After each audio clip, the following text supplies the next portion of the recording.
So in addition to the lymph nodes serving as lymphatic organs, there's numerous other organs that serve a lymphatic role, starting with the tonsils.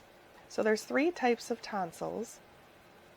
There's the pharyngeal tonsil, which is on the top of the mouth, the palatine tonsils, which are in the backs and the sides of the throat, and the lingual tonsil, which is in the back of the tongue. Palatine tonsils are the tonsils that can be removed in cases of severe and chronic throat infections. So some people have their tonsils removed. This used to be performed all the time. If a child got strep throat numerous times, they just chop out the tonsils in hopes that they wouldn't get strep throat anymore. Unfortunately, this predisposes the person to getting numerous other types of throat infections. So not having tonsils isn't the best thing. Doctors no longer readily perform that surgery unless the tonsils have grown so big that it's actually blocking the person's ability to breathe or swallow their food. If they're so swollen, like you can see in here, that it completely closes off the throat, then they may consider the surgical removal of the tonsils. This lingual tonsil, hidden way back in the throat, is a place where certain types of cancers can hide, and that can be readily observed using a mirror, and ENTs can look into the throat and kind of evaluate that lingual tonsil. But those are the 3 types of tonsils that you have, and the tonsils trap bacteria that have entered in through the mouth. The thymus. The thymus is an organ that's right above the heart. It looks like it's sitting on the surface of the heart, but it's really not. There's a lot of connective tissue layers between the heart and the thymus. The job of the thymus is it provides the area for T cell development. T cells are a component of your adaptive immunity. These are specific responders to pathogens. So you have one T cell that's able to recognize every single type of antigen in your body. So one T cell recognizes one antigen, and another T cell recognizes another antigen. They're very specific in what they respond to. They're produced in the bone marrow, and from the bone marrow they travel to the thymus to mature. It's in the thymus that we ensure that these T cells aren't going to recognize our own cells as being foreign prior to leaving and going into the lymphatic system. So the thymus gland is the only gland in the body that shrinks when we age, because the majority of our T cell production happens when we're young.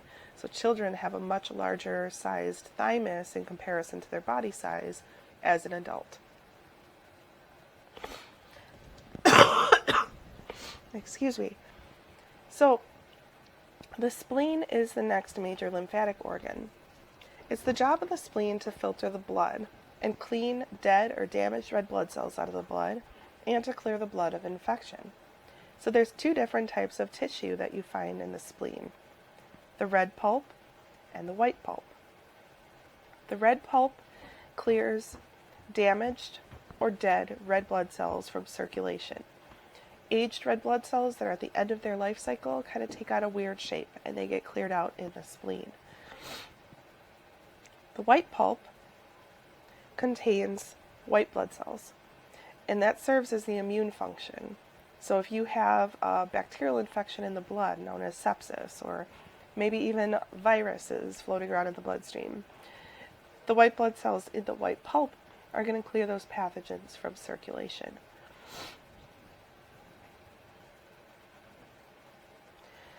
A spleen is necessary for proper function of the bloodstream, but you can't live without a spleen. But post-splenectomy patients tend to have very abnormal blood smears. So when they go and get blood work done, if they're evaluating blood cells, you're going to see like damaged red blood cells, and there's little inclusion bodies that you'd find inside of the red blood cells that indicate that the patient doesn't have a spleen, because normally those would be cleaned out by the spleen. And one last thing I'm going to say about the splenectomy, they also have a difficult time fighting infection. So you have this major organ that's supposed to clear pathogens from the bloodstream. Post-splenectomy patients tend to get sick a lot more. All right, Pyrex patches. So we bring food into the mouth and it travels through the digestive tract, and there are numerous pathogens that can be found in the food. Even if the food is cleaned and we've prepared it properly, there's things that can be in there that we don't see that we can bring into the body. The digestive tract itself also houses numerous types of bacteria. So we don't want those bacteria escaping from the digestive tract and getting out into the bloodstream or into the rest of the body. So we have these Pyrex patches that help trap bacteria and other types of microorganisms and prevent them from escaping the digestive tract. The appendix is kind of like a lint trap for bacteria. The appendix contains beneficial bacteria, and those beneficial bacteria kind of prevent the backflow of the large intestine bacteria into the small intestine. A little bit of backflow can happen, but it really does serve this function to prevent a lot of bacteria from getting up into the small intestine. It prevents the spread of intestinal infections, so it kind of keeps everything that's supposed to be in the large intestine and prevents it from going into the small intestine. So it serves a lymphatic role. If certain types of bacteria get into the appendix can become inflamed, swollen, and it can rupture. And that's when you would have to have an appendectomy. Right lower quadrant pain that's severe and radiates through to the back could indicate appendicitis. So some of the homeostatic imbalances associated with the lymphatic system. Elephantiasis. So elephantiasis is caused by a roundworm, and these roundworms are usually referred to as microfilaria. Beruggia malayi and Wuchereria bancrofti are two of the types of worms. A person gets bit by some type of insect, flies in some cases, and sometimes it's a type of flea, so depending on the type of worm, different insects can bite. And when they get bitten, the larvae or eggs of the microfilaria enter into the lymphatic system, where they mature into a full adult-sized worm. And in there, they can block lymphatic vessels, and that causes permanent damage to those lymphatic vessels and increase of fluid accumulation in the extremities. Oftentimes, elephantiasis is going to occur in the legs, but it can occur anywhere in the body. Although you can kill the worm easily with drugs, you can't replace or repair the damage that's already been done.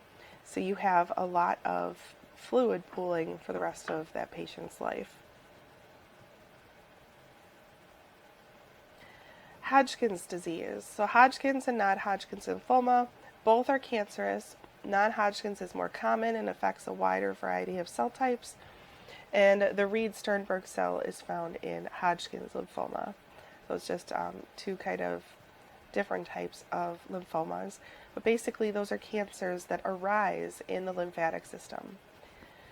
So many of our cancers start in the tissues in a specific organ or location in the body. Those cancer cells are going to start to call blood vessels to the area, and they're going to infiltrate the bloodstream, and eventually they're going to spread from there into the blood and into the lymphatic system. But when you have a cancer that starts in the lymphatic system, it's already starting in a location that's going to spread it rapidly throughout the body. So these types of cancers are extremely dangerous, and they spread very quickly. Here you can see the lymph nodes that are cancerous, and you can see that this person has had a previous surgery to evaluate this in the past. So these are terrible types of cancers to get. A lymphoma. So here's a picture of a lymphoma on a puppy. But lymphomas are just swollen lymph nodes.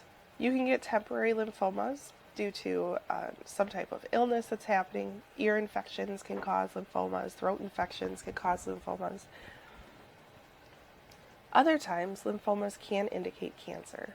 So they can be cancerous, they can be normal, but lymphoma is just a swollen lymph node.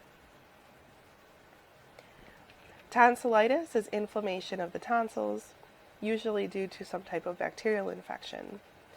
In the case of strep throat, Strep causes foul-smelling breath, and then you can see these pockets on the surface of the tonsils. And those pockets contain neutrophils, the white blood cells that are designed to eat bacteria, as well as dead bacterial cells. And you can see those on the tonsils in the back of the throat. But tonsillitis, itis is inflammation. Tonsil is talking about inflammation of the tonsils.